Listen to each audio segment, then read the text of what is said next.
السلام علیکم۔ اللہ سے مسلسل کئی عرصے سے دعائیں مانگ رہے ہو، مگر نہ جانے کیوں اللہ وہ دعائیں قبول ہی نہیں کرتا۔ جو تم مانگ رہے ہو وہ تمہارے نصیب میں اللہ نے لکھا ہے بھی یا نہیں؟ یا کہیں ایسا تو نہیں ہے کہ وہ دعائیں تم اس طرح سے مانگتے ہی نہیں ہو جس طرح سے انہیں مانگنا چاہیے؟ اور اگر سچ میں ایسا ہے کہ صرف تمہارے مانگنے کے طریقے کی وجہ سے اللہ تمہاری دعائیں قبول نہیں کر رہا، تو بھلا وہ کون سا طریقہ ہے جس کے ذریعے سے مانگنے پر اللہ تعالیٰ تمہاری دعائیں قبول کر سکتا ہے؟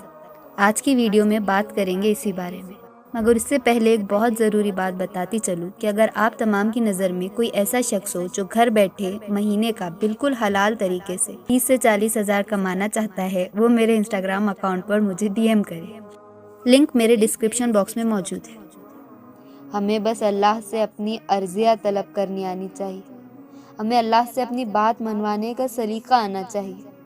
ہم اکثر کہتے ہیں کہ دعائیں جیسی بھی مانگی جائے قبول ہوتی ہے، اور یہ سچ بھی ہے، لیکن اگر آپ دعائیں کرنے میں تھوڑی سی محنت کریں گے تو اللہ آپ سے زیادہ خوش ہوں گا۔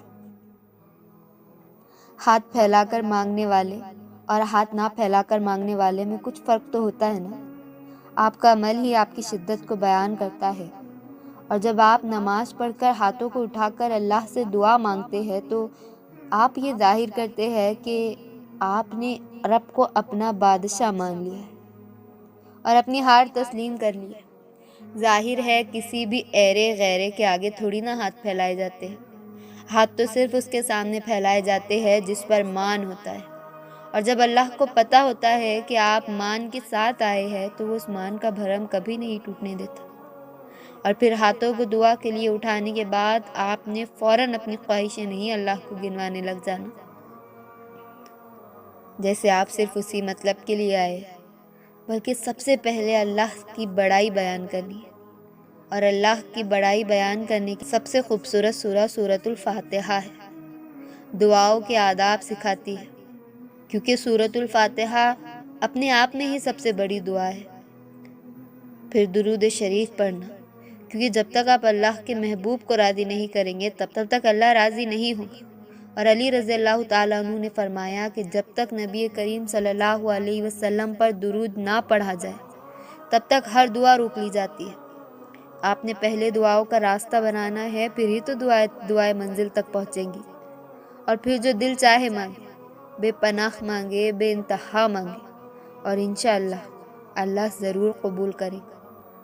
میں نے اللہ کو پہچانا، اور تم بھی پہچانو، ارادوں کے ٹوٹ جانے، نیتوں کے بدل جانے اور ہمتوں کے پست ہو جانے سے۔ اس فرمان کی وضاحت میں کہنا چاہوں گی کہ چیزوں کی شناخت اپنے ضد سے ہوتی ہے۔ ہماری کوشش، ہمارا ارادہ اور ہماری ہمت ہمارا بھرم ہوتے ہیں، مگر اس بھرم کا ٹوٹنا ہمیں یہ احساس دلاتا ہے کہ کوئی ہے جو ہم پر برتری رکھتا ہے اور ہمارے ارادے اور نیت کو بدل سکتا ہے اور ہماری ہمت کو پست کر سکتا ہے۔ کوئی ہے جو ہمیں ہم سے زیادہ چاہتا ہے۔ کوئی تو ہے جو ہماری زندگی کے آنے والے کل کو نظر میں رکھتا ہے اور اس میں بھلائی پیدا کرنے کی تدبیریں کرتا ہے، اور یقیناً وہ اللہ ہی ہے۔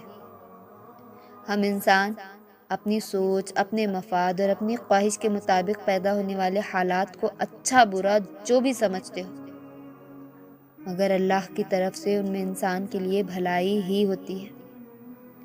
جب انسان کا کوئی ارادہ ٹوٹ جاتا ہے تو اکثر آنے والا وقت اسے بتاتا ہے کہ اس کے ارادے کا ٹوٹ جانا ہی بہتر تھا۔ نیت کا بدل جانا یا کسی کام سے روک دیا جانا انسان کو یہ احساس دیتا ہے کہ اللہ ہے، اگرچہ اس فرمان کی کیفیت ہر خاص و عام کے لیے ہے۔ اس کا درست اطلاق صرف ان لوگوں پر ہوتا ہے جو اللہ کی پہچان کی جستجو کرتے ہیں اور اپنا آپ اس کے روبرو پیش کرتے ہیں، اور ایک دن ان ساری دعاؤں کے جواب تمہیں مل جائیں گے جو تم اللہ سے رات کی اندھیری میں مانگا کرتی ہو، کیونکہ ہر چیز ایک وقت مقرر ہے جو اللہ نے ہماری بہتری کے لیے ہی رکھا ہے۔ دعاؤں کی دیری سے اس وقت کبھی کبھار ہم اللہ سے مانگنا چھوڑ دیتے ہیں، کیونکہ وہ دینے میں دیری کر دیتا ہے نا۔ اور آپ اتنے بے چین ہو جاتے ہیں کہ اللہ کے اوقات کے بارے میں سب کچھ بھول جاتے ہیں۔ یہ بھی بھول جاتے ہیں جس نے یہ برا وقت مقرر کیا ہے وہ اچھا وقت بھی تو لا سکتا ہے۔ ہمارے لیے ابھی کچھ اچھا نہیں ہے، لیکن کچھ دنوں یا سالوں کے بعد ہمارے لیے سب بہتر ہو جائے گا۔ اللہ نے برا اور اچھا وقت ہمارے لیے کہیں نہ کہیں بہتر لکھا ہے، اور اللہ بہترین جانتا ہے کیونکہ وہ ہم سے 70 ماؤں سے بھی زیادہ پیار کرتا ہے۔ تو اپنے پیارے مخلوق جس نے خود ہمیں بنایا ہے اسے تکلیف میں کیسے دیکھ سکتا ہے؟ بس اس پہ بھروسہ رکھو اور صبر کرتے رہو۔ اللہ کبھی بھی اپنی در سے کسی کو بھی مایوس نہیں جانے دیتا، اور ہو سکتا ہے بس وہ وقت قریب ہی ہو اور وہ ناممکن ہونے والی چیزوں کو ممکن میں بدل دے۔ اس کے لیے بس ایک کن کی بات ہے، کیونکہ جب اللہ اپنے بندوں کی مدد کرنے پہ آتا ہے تو بے شمار اور بے لوث عطا کرتا ہے۔ بس زندگی میں آپ نے کبھی بھی مایوس نہیں ہو، کیونکہ دعاؤں کے معاملات میں جو بھی ہوتا ہے جیسے بھی ہوتا ہے اللہ کے حکم سے اور اللہ کی مصلحتوں سے ہوتا ہے۔ اللہ سبحانہ و تعالیٰ ہر دم تمہارے ساتھ ہے۔ وہ تو تمہاری آنکھ میں آنے والی ایک ننھی سی بوند سے بھی واقف ہے۔ تم کیوں پریشان ہو جاتے ہو؟ کیوں لوگوں کے تانے، نشتر، ان کے دیے گئے زخم اتنے برے لگتے ہیں کہ تم خود کو تکلیف دیتے رہتے ہو؟ کہ تمہارے رب نے تمہیں اس لیے تخلیق کیا تھا کہ تم ہر بات کو دل پر لے لو؟ اپنے رب کو نہ سمجھا ہی نہیں کبھی کہ تمہارے لیے رب کافی نہیں۔ کون؟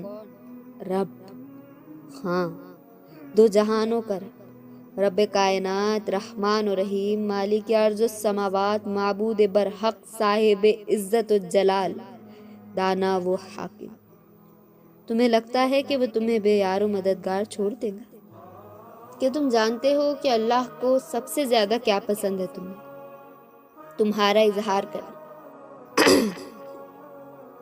وہ خاموشیاں بھی سن لیتا ہے، لیکن اسے اظہار پسند ہے اپنے بندے کا۔ جب بندہ کہتا ہے کہ اے میرے رب، تو وہ متوجہ ہو جاتا ہے۔ تو بندہ کہتا ہے کہ تو بڑا رہی، تو اس کی رحمت جوش میں آ جاتی ہے۔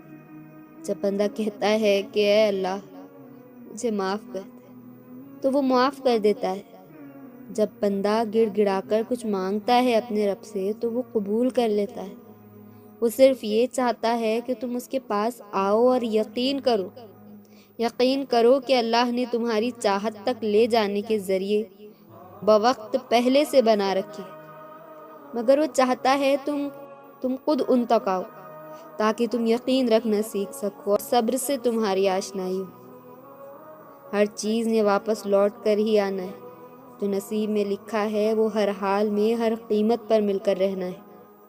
بارش اپنے ساتھ کتنی نشانیاں لے کر آتی ہے۔ کیسے بارش سے پہلے ہواؤں کا چلنا، پھر ان کا آندھیوں کی شکل اختیار کرنا، پھر انہی تیز و تند ہواؤں سے بادلوں کو یکجا کرنا، پھر بادلوں کو گر جانا، پھر بجلی کی کڑک کا پیدا ہونا، پھر کیسے ان بادلوں کا رخ اس بنجر زمین کی طرف موڑ دینا، گہرے سیاہ بادل، کیسے ان بادلوں میں سے ایک بوند کا برسنا کہ جس کی تقلید میں پھر انگنت بوندیں برستی ہے۔ پھر اس زمین پر جب اللہ تبارک و تعالیٰ کی رحمت کی بوندیں برستی ہے تو کیسے وہ زمین نرم پر جاتی ہے۔ پھر اللہ تعالیٰ کیسے اس زمین میں سے ہرا بھرا سبزہ اگاتا ہے۔